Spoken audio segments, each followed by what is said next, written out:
Nous étions paralysés devant le téléviseur, jour et nuit, depuis une semaine.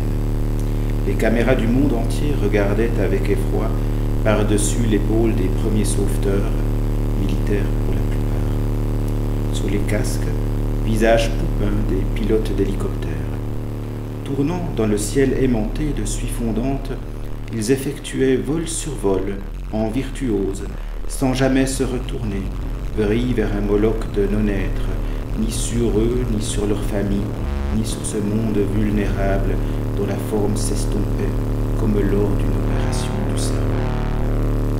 Anges d'une espèce sans calcul, survivant là où même les microbes ne peuvent survivre. Anges au corps lourd, bien plus lourd qu'avant, mais de gaz froide, matérialisés là-haut telle une masse de cellules cancéreuses pour se calciner sur les bords de l'univers parmi les dynasties déchues.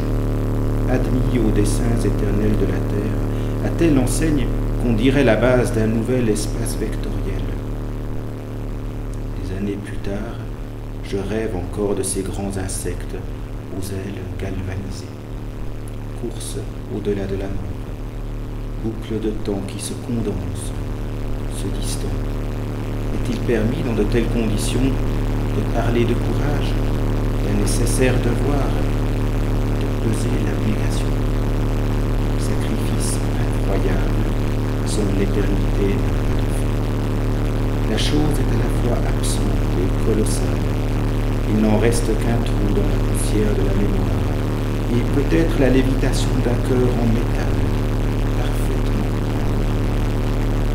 ce qu'il faudrait de présomption pour comprendre. Comprendre quoi?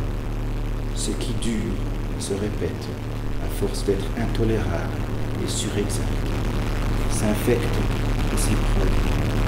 Là où il n'y a plus de possible, plus de bifurcation, un centre vide, seulement un pur espace de logique et de fait. La terre criblée de ce qu'on ne peut pas dire, de ce qui n'en finit pas. Ainsi nous fut donnée une nouvelle image de nous-mêmes.